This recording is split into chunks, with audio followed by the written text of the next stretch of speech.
2026 workers day. Yehwe Ghana adwuma ho nsem kakra na areho na oman a wotimu a yewo mabunu dodo no a eni adwuma ye na ehwehwemu so akere se emabunu ewo mamu a wo mo ho eden no wotumi ye adwuma no dodo no anya about 77%. Wono mo nkomodie mu ne se enkom be free wo mamu in fact 2023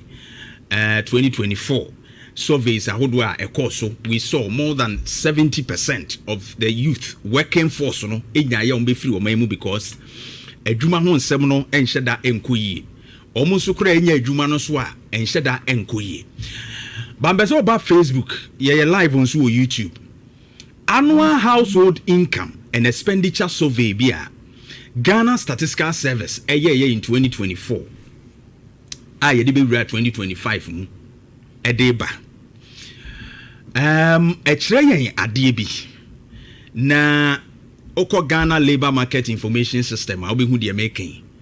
All these informations are there. No ena yede atoso. Na emu na make us free and pay. Unemployment rate a trend wo Ghana hano. Ya na yes improve, but the realities on the grounds no different. Number so be here. This is a graph. How your unemployment no trend no etie. Now in 2024, in fact they started from 2022. So quarter 1 was 13.30%. Over quarter 2 13.90. Now say ejuma eni ho no ekosoro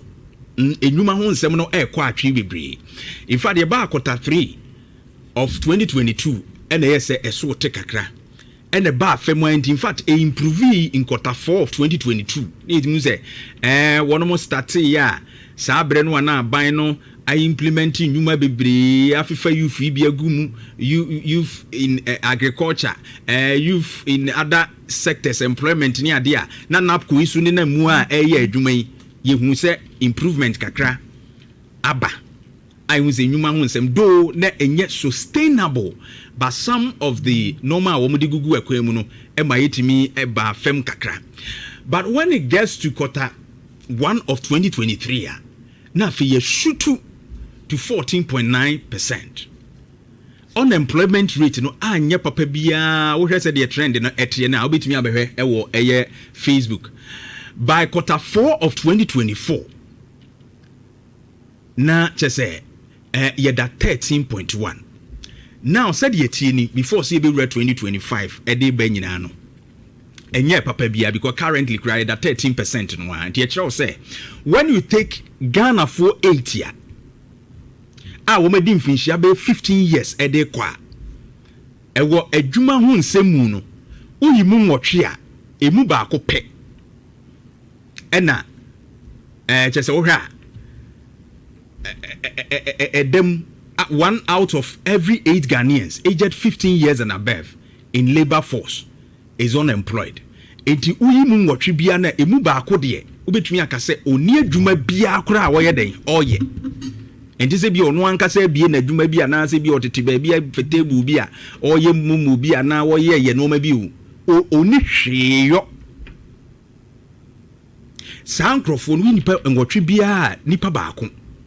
We did the ages of 15 years and above. Now, from 2022 to 2024, Emma Yehu say, labor force no nyini no. Nipa wo mo ho adin betumi aye adwuma nyini no kosoro no. Na unemployment rate no so eno so ekọ nanim. Enti e kire wo say oman no wo bibi yo. We annual household. Eye surveyor Ghana Statistical Service eyeye a wode ma yehu se de o man no ba bia ye gina sisi e wo nyuma ho nsem ho annual household income and expenditure survey no na we na ese mpanimfo ehwe na wo mutumi dwene ma nyuma ho nsem epagya wo man ni mu e de na trend we kire yen ne kire yen se Ghana unemployment rate no between 13 to 15%. You share from 2022 to 2024 yehuri ni akọ ni aba science ye within that range no. In fact 14.9 in 2023 was the peak I cost ropa. And I drop ya about 13 ya. You can what that say crowd ye. It's currently at 13.0. Na adia echere ne se ye wonkrofo ebetimi aye adwuma. But adwuma no enhye da ni homa omu, which the government needs a strategy to create jobs for sa wo mo hu edin. Enti enyame nwanwa se yes 77% of our workforce no wo mo hu edin wo mamu ebetumi aye adwuma ne pese wo mu kwa amano ne. And wo mo call my foforo so. Because the opportunities no are very limited. Ni nyina agina strategy. E wo mu se improve from 14.9 to 13 there. But in reality no enhye da enkosa. Na me pese wo hwe adwuma no emma dodo ene mema dodo. Oba kuayo mu a survey ni kire ye se omo ye adwuma no ebi ye underemployed. Se ye ka underemployed na kire se obu adwuma a wo ye no o work few hours but ope full time aye enso adwuma no onya kwanya saa because adwuma no emfa ne saa. Aha Ghana ha yenye hourly ayidie nanso ebinum wo ho a ebi anko pese na adwuma na wo ye no oye kwa animu na nke ho akatua dɔɔso but ebi adwuma wura akora ntimi ntua nti hours no bi so ama no nti wo ba no pa nke opese obi a wosa ebebo night bi ka ho onya sa adwuma no nye and ebi nso wo ho a omo ye qualified omo ye over qualified for the job they are doing but omo nya akatua ketua bi eti no sa na ye kan say wo ye underemployed eti wo hwe ne certificate kura no ne experience kura no ni nimdia wo no a adwuma na o ye no ene ne nko edit say university graduate na bounce what table so sell phone credit and answer or drive okada because there's no better job available. Ukraine masters bi anke bi anko ti ba ma policy planning ni ade e bi anke aye no se bi manager bi anase mpokura no ya de na si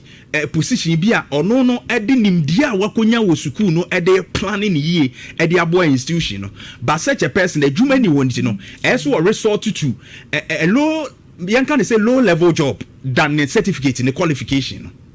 It is some of them are overqualified for the job and only underemployment no. So while unemployment about no job no underemployment and so your job no dey ba job no nye good enough say ebeboa ya ma ya setena mu atumi akoyie anase your qualification na yikura no yebenya ne yie wa setena mu. It is a wo hwe na ba agriculture and Jeff for the toso no over 200,000 plus underemployed under agriculture because anya hwe no mfa ne hu enwura kuayum kakra na okodi obi afuo mu pa obenya kakra to ne butum ebi a ne qualification kran so kra bia wa animu but just wo kowuram koye lalasu lalasa because adwuma a ese ofit no ne nsankan obi won kra behwe no okoye engineering but anase bi kra okoye bibi foforo a emfa ekuayo ho bi kra no a okoye food health ne ho ahwan obewie no na ese okọ kriayom ekope bibi kakra to no ho because ho no the qualification on dey kọ ho no okodi pa wo ho keke ape bibi ato ne botu adwuma ni ho na adwuma no a wasua no a okura ho qualification e bi ni ho e na dodo no anso awuram se wo hwe no a emma na do so pa wo saa area no tima no behwe no akọ obi afuom e de ye twa burei oboaboa no kakra kakra otasetase kakra do anya bibi abetu ne botom di abo ne ho bra na mechire odi enti a ema no edoso wo this particular sector yakọ yani mu a wholesale ni retail omo a etonton ade ya bie container kakra ye yi ni ade emema no so bi ho abon se wakope ba bi auto spare parts bi ni no manoma nkitinkiti bi na yi enhyeda nya ne field kra wo forso no wawuram eno nso obasa area no a ema no so sa doso ena manufacturing ye no ma produce no ma no eno nso na dawe emba no edoso construction de emma na edoso ena oba accommodation ehonsem bi a hospitality service hotel adwuma ene food services ye tuntun nuane ewo monten so ne ade no so a eno so ma no doso pa badodo na ewo ho no we underemployment enka wo hwe wo mu agina brane bi a wo musuku kro makọ na mo matunu a nanke ni se sa eno no omo ye, but because there is no opportunity for them, bebre nso de omo awura other activities mu a ni nyina no eye surveyor Ghana Statistical Service eye ya wo de kire na de bema aye mind blowing any education de no omo mako school edu animu. Now I will say about 3 out of every 4 underemployed persons have no education. Ahana na yeka umumesua ho asem. Omo a omo adwuma no a omo ye no sebe emfa ketua papa ma ye yusu omo pan so ho aketua sra enhye danko yie kese no. Dodo no ano ye omo a omo umumesua anhye da anko animu yie. Ebu a wanko bi kra ene bi wo so a basic education. Enti obetumi aye more hours. Sebe security bi ana watch my bi no obekwa kodi a ye betumi amanaba full day anaso obetumi aba enwumre no nsia pon anopa no nsia de bia wo kwa adwuma enso boso me beso na ketua bia 500,000. But adwuma wo ye no nye so aketua hoode a wodi wura mu nya ho aketua do wonya. Wo hwemu a wo yi nipa fo bia won mo eye sa anwuma yi bia emu 3 de school no ida se wanko bi kra anase de wotumi adura ye bia primary school bi ana GHS liver na females ma party true eno muta akosa awo hawimu. It is our trend na from the Ghana Statistical Service. I see no education no a man kwa ye 137,891 among the workforce. 70% of the labor force now omo access ye survey within no emu 70% ma es one dey no education wan ko school kra nti ama adwuma no ho nsem no a wo pre no do se wo ye bibi kakra kakra de but enye eno pa na nka wo hwa sabe de wonya film no kesi wonya basic education no so wo hwa man no still no mo doso de wakwa bia primary GHS no 262,860 57% still a man lead. Chelsea when so my trend bi Chelsea dodo no ano emma no school sem no esi etie ni hwehwe die. And I like it previously say send your girl child to school who campaign no ma no ma na ye na no na when mo kwa tifidu mantem ni emiamia hodo da na wo hu se dodo no a wo ho no mo a obi kura wo no mo a ma no ye ya na ye na ma wade school no kro nche da nkonwie bisu ano akonyim wo kwam na wantimi anwe teenage pregnancy see hu se course ro a previous years no ekira wo say wenum nyina bi wo ntimi nwie school enti no wo mo beye obeka workforce no ho but adwuma beye they have to be underemployed. Secondary school eno de emema no wo mutimi ewie pa wo so ene do so wa hai. Post secondary eno so mema no wani mu, tertiary mema no so wani mu. And this statistics my indication be say 3 out of every 4 underemployed persons will no education and only basic education there. Na ekire wo say see ma adesua ho no ye bibi ye education system we must do something. I don't know ya de bia ye ka say ye start near the skill bi e ka ho ye TVET ne ye STEM yi anya hwe kra no de wanya no education fui any basic education fui ebetumi awura sa sector no TVET yi no watumi a build the capacity enya adwuma papa aye anaso no akurate mi I establish no ho kwan bi so I be employment ya eye good na wo Ghana ha na wo pa adwuma ye pa no a pe the survey no mo se adwuma a sesei ehon eden wo Ghana ha ye pe nipa mo ma ye pa ene da so 5 most sought after skills in Ghana se wo bi a etibisa ho ye youth na wotie me sesei a bra Facebook be ha de we eye nwuma a sesei employers no pepa ti se wo bi a 1 ICT computer training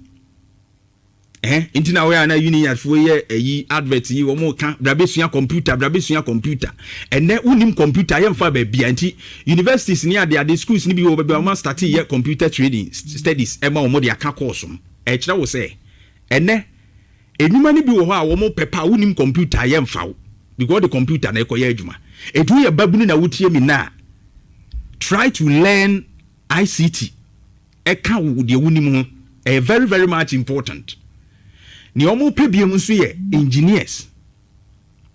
The next one finance sector no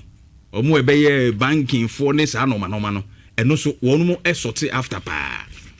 na project management na for medicine apomuden for no ne no ekeka ka ho no eye dan a wonu mo so nya ba bi etumi kwose ti obi wonu a wonu be bie ene wo behwe no na obi kura wo na wa bie drug store na opi obi atena no unim hwe obeda afa wo at the medical field unim hwe ti beda no afa wo ena obi wonu mo so a bi a meken na sabio wabie hospital kitwa bi maternity home bi or obi na wabeye adwuma kakra e de abo no unim ho hwe enti what it is that say wo ye youth na wo go school and now wo ye ya kai hunu say Ghana Statistical Service skills is being sought after kese pa these 5 skills tie ka adwuma hu nsem a hu ba bi a wo de wo kura ebo a wo benya nsu and they are very much important but esa ban no so ye ba ne abeye napku hwan ye say adwuma pa ana say de adwuma pa right obe lanche ye and that 24-hour economy but still we are where we are and now hwan coders program ye say be training crop for ICT edi ye the computers beba ne be training wo mo that impact ni nyina ye nheda ehu se ekọ se be ya mabunu benya adwuma. But today, if you want to get a very sustainable job, per the survey, no, or more indication areas are as ultimately, and medical culture say, so performer job will be a ye. Then they only ICT skills are. It will be very difficult. Adeba concern say, and say, no, you may be bringing so etriaka. And that's all Pobia mana to house amount. And now Pobia mana ye, a jumebia. Eyensa no nyuma yi bi aye tiles plumbing ni ade no a Burkina fo ne other people omo free other countries na abeje say adwuma nafa eda na me nwa obi project bi a wo ye nipa ba miensa ye frɛ wo mu nyina sɛ wono mehwɛ na eye ayi plumbing ne tile ni ade no unim say the first 3 a omo yi omo ti nyina na omo nya Ghana fo first 3 omo yi omo ti nyina nya Ghana fo eti adwuma sua so ye mpe wo krom ha and skilled work in so ya de ansa no nyuma ne kurawa obi ntumi nyi mfiri wo nsam utumi establish wo hu yie mokura de mutia yie Ghana amon forso mamuntua tax agye se okoto no ma na company adwuma bi na mokoye na ya ma VAT receipt na watua tax bi wo so kakra apart from that no say yen ya me meti wona me ye me dan na ma frɛ na beto tax a me diska na ma pa wo de ahye obutuma kodi untua tax entisa ba edwumefo won yetua ka ye tax yenso ye wa yetua ka na yatete tax nyina income tax ye firi mu bebre no amogi sika ye gumbotom nti omo a omo ta enya sika pa eye ntem eye omo mu kura nsan no nyuma because ono no enya so okofa no ma bi atua vata o charge no oje a wontua so tax ti workmanship ye say 500 no age onkote tax mo bia nso nke ye income ye so tua tax so e di akira wo say se samia no ye de ani hwe as youfa ebeboa ye sua bibi kan na ewunim ye no get something in addition enye school no nko na de no atoa minim nurse fo bebre a ebi so eye fashion designers omu wie school na no motifie kwa no omu sua ade pam na omu timi pam ne ye nti wono okodi duty morning na opon a okohye ne tailoring shop no opam ade no wo ye fashion no onya ha kakra na onya ha kakra na wo de support no ho we university aban yem file certificate ne dawo don't just sit down for one sign show them reform say I don't have anything to do adopa me ne papa ne cause also opportunities bebre it's true bibi kakra bi sua though you be underemployed because your qualification ni adwuma wo be no a enhye da mfa but it's better than having no job and a workers day also try to be somebody a worker employ who in a certain way at least obi ye bi obi timi akosua lady bi de eyi bayire bi asi kwan yi so ha okra ne master so but what started food eyi bi oye ne kakra na ode emu ne ade efra na o improve nkakra until we say bibia ni wontimi nya hwe and wakosua said de omusi ye sa shawama ni sa no ma no osua esua pastries ka ho say by the next 3 months the opesu will be no timi de ka ho to ye bi sin chen a when we say around that area no emanfo eta ebebisa bi ni ade enti it means that ono a trade bi in a certain way na what they are Canadian ti be kakra no ni obenya no onfa we nya hwe learn something ye youth there's no job in the system ye be complainia me say adwuma nsam ne de ye be complainia amanyofo ne ye o ma dwene se ombe ye bibi papa bi aboa yi o mo dwene de ombe fa e de akọ it is a ye o say adwuma bi ebeba ensesan bi ebeba ma chese o tifia na adwuma abade a ene etumda said the amanfo pre ayi your friends say Kuwait ni nasifo ni adesi e kope pa di ni nasifo ni saa na trend ne beko learn something skilled work so bibi kan ho na curriculum ne de ye kan ho asem a na ye bibi ho because university no babadie no kodia na de atwa na de aba eti wono a woni hwe apart from certificate ne kura no skill bi ani ho but wa ba na adwuma ni wo sua bibi kakra na fe no bo wo ho bra very much important say beboa wa bra bodan say obetna do nsa che odem refam. That is what we must do. And then besa me ne wodi nkomo kakra uye youth a why establish wo ho a uye babunu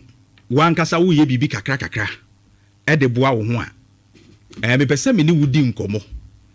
ebia uye university graduate uwie ye no otifie but wa find the opportunity bi atimi establish wo ho a let's know what you are doing and how things are going. Anyhow, you betumi nso ahihye no ma yie di aboa ho as emabunu a eni adwuma yesese 03220835881 83582 83583 03220835881 83582 83583 also you are underemployed ebi adwuma wo ye no qualification ne bro te say Ghana Statistical Service e de kire yi na wa me ehu ne ewukura ene sebe akatua woje wo de mo adwuma ni din enkobo wo employer bia din bia wo ha but wo hwe qualification bia wukura sei ana wo ye sei nke se ususu a adwuma no nke ma mu sei ba currently sei na woje ba ni nyina mu no we want to know something from the survey no to we are underemployed adwuma wo ye no ene ehu akatua no so and shada fa papa looking at your qualification now once wait me establish one as a graduate unemployed while wait me establish one employee ho so ma yehu anyhow you are surviving out there na yenimo enkomo to inspire na youth no yigina ye ho so 03220835818 83582 83583 and them see serial callers no enka ho me ne wo mo aka no na edi nkomo efa adwuma ho nsem no